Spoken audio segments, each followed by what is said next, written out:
नमस्कार मित्रांनो, मी आहे तुमचा मित्र प्रॉफिट मित्र. आपण नेहमीच बघतो शेअर मार्केट वरती जातो, शेअर मार्केट खालती जातो आणि प्रत्येक वेळेस त्याच्यामागे काहीतरी कारण जोडलं जातं.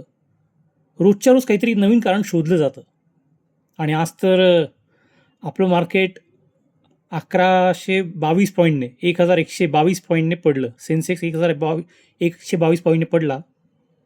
निफ्टी ऑलमोस्ट 350 पॉईंट पडला आणि कारणं अनेक दिली जातात. प्रत्येकाकडे त्याचं काहीतरी कारण आहे ना. मी तेच जरा बघत होतो वेबसाईटवरती की काय काय आहे. काही ठिकाणी दिलं आहे की युद्धामुळे बाजार पडला. उद्याच्या बातम्या तुम्ही ऐकला, तुम्हालाच हसून हसून म्हणजे पोट दुखून येईल अक्षरशः. युद्धामुळे बाजार पडला. काही जण म्हणतील की तेल महाग झालं म्हणून बाजार पडला, क्रूड ऑइल महाग झाल्यामुळे. काही जण म्हणतील की FII विकताय, FIIने सेलिंग चालू केलं म्हणून मार्केट पडला. पण खरं सांगू, मला असं वाटतं ना की खरं कारण कोणीच सांगत नाही. प्रश्न युद्धाचा नाही आहे. कारण बघितलं ना आपण, युद्ध युक्रेनचं बघितलं, रशियाचं बघितलं, अमेरिकेने चालू केलं ते बघितलं. युद्ध चालू झालं की मार्केट परत खालती जातं. काही दिवसांनी आपोआप मार्केट त्याच्या प्रिव्हियस हायला ब्रेक करून वरती चाललं जातं. जर प्रश्न युद्धाचा असता तर असं झालं असतं का? नाही ना. प्रश्न आहे, या सगळ्या खेळामध्ये पैसा कोणाच्या खिच्यातून कोणाच्या खिच्यात जातो आहे. जेव्हा एखादा सामान्य गुंतवणूकदार, रिटेल ट्रेडर, इन्व्हेस्टर विकतो, तेव्हा कोण जागवतो माहिती आहे? FII, DII, foreign institutional investor, foreign domestic investors. आणि ते काय करतात? ते खरेदी चालू करतात. कारण जर त्यांना काही माल विकत घ्यायचा असेल तर तो माल विकणार पण कोणीतरी पाहिजे ना मार्केटमध्ये. सो ही एक आर्टिफिशियल व्यवस्था निर्माण केली जाते की मला ज्या प्राईजला जितकी क्वांटिटी पाहिजे आहे त्या प्राईजला तितकी क्वांटिटी मिळावं, यासाठी ही आर्टिफिशियल व्यवस्था आहे. हे माझं अतिशय प्रामाणिक मत आहे.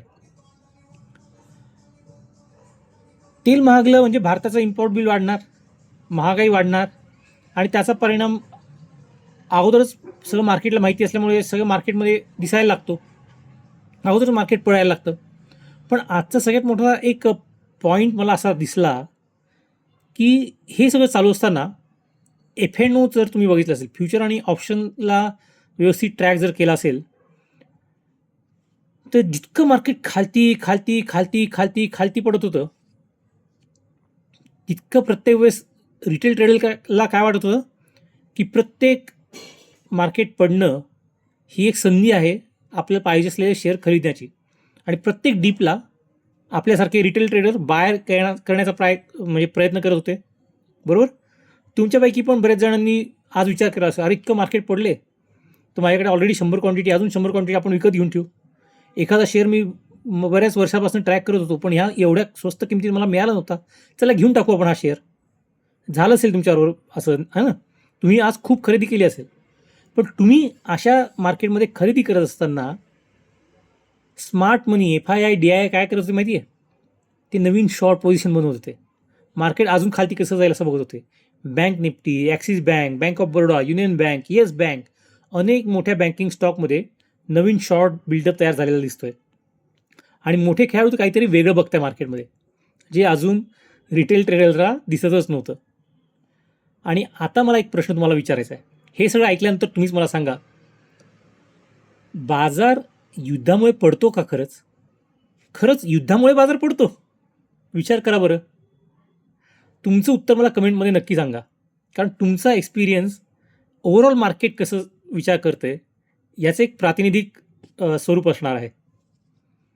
कारण इतिहास बघा ना, रशिया युक्रेनचा वॉर झाला है ना, जे अजून पण चालूच आहे तसं बघायला गेलं तर. इस्रायल हमास युद्ध है ना.